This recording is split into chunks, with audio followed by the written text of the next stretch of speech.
There are so many aesthetics on Pinterest and on social media right now. Whether it's Rockstar GF, Clean Girl, Mob Wife, Trad Wife, and Pixie Girl, Old Money, Soft Girl, and I'm probably forgetting a few here. By the way, this is the definition of aesthetics. These aesthetics look so systematic, so pretty to look at, that it makes you feel like if you if you adapt to these aesthetics, your life will be fixed right away. But there is something not enough people realize is that Pinterest is ruling our lives. It really is. And I'll tell you why. All these vlogs that we see these days, a day in our life or the slice of my day, whatever it is, they are too perfect. They're too perfect to be real. Like, where is the realism? Where is the imperfection? The coffee has to be perfect, there has to be matcha, a perfect healthy meal, color coordinated workout attire, there has to be Pilates or running or yoga. They're usually very color coordinated, and usually the only colors that you can see here are either white and pink or white and white. Yes. One thing that concerns me a lot is the absence of colors. I mean, where are the colors? Growing up in an Indian household and of course being Indian, one thing that always amazed me is how each house had a different color wall, had different color walls, different furniture. The interior used to be so different. Whether it was aesthetic or not, at least there was some creativity, there was some uniqueness, some originality in the interiors. Unlike now, because usually all the houses now have simple white walls and minimalist furniture. People need to know that simple is not the only aesthetic which is, which looks pretty. And pink is not the only color which looks pretty.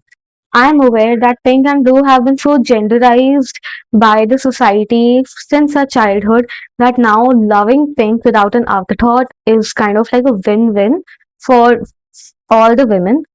And I picture myself that at one point of my life, my whole feed, Instagram feed, my whole feed was pink in color. I admit it.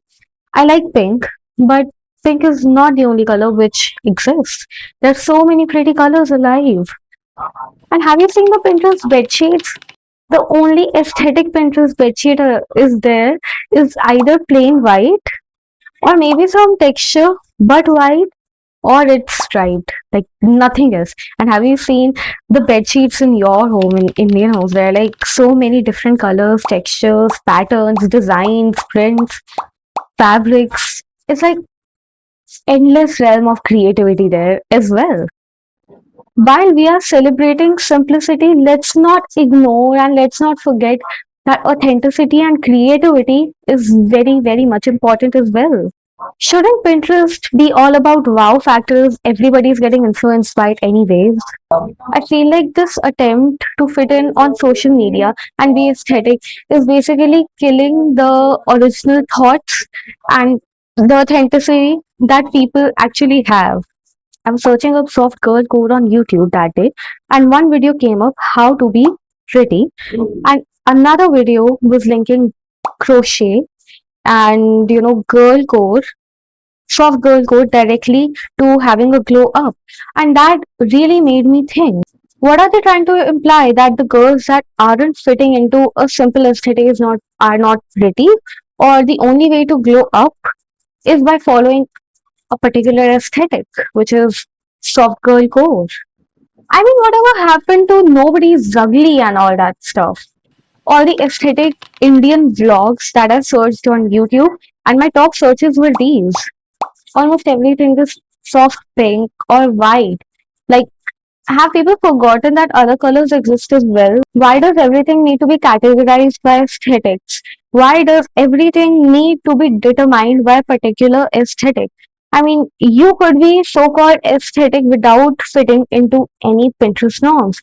I wear what I feel like, and when I feel like, instead of constraining myself that I have to just buy clothes of the goth girl type, which is one of my favorite aesthetics, honestly. They look so cool, but I can't constrain myself to that, right? Because if imagine you are like, okay, I'm a goth girl, and you go to the market and um, you know, a you see a cloth or for example, of the cottage core type, and you find it pretty. So will you not buy it just because it is not fitting in your aesthetic? You will buy it, right?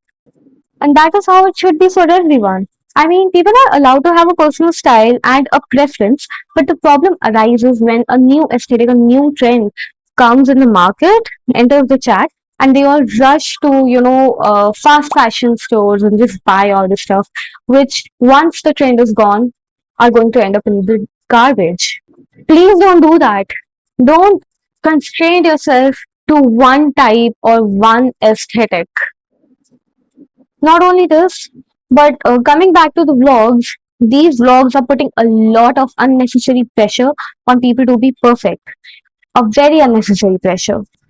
People need to know that it is okay to have messy days where you skip your skincare, or maybe your coffee is spilled, or maybe you don't want to go out and you're just sitting on your bed and, streaming Netflix. I wish there were more people who made lazy or messy day vlogs to make sure that it is okay. Like, life can be messy, it isn't perfect anyway. Your life does not have to follow any specific routine or any specific aesthetic. You can do whatever you want whenever you want as long as you're happy. You want to use the weirdest and the most odd colors together. I don't know if oddest is the word, but you want to use them as long as they look aesthetic to you. You shouldn't care about how it will look on social media. I just want you to think that whatever you're doing, is it really what you like, or is it just what the social media has taught you to be pretty? What do you think? Let me know. By the way, thanks for watching. Bye.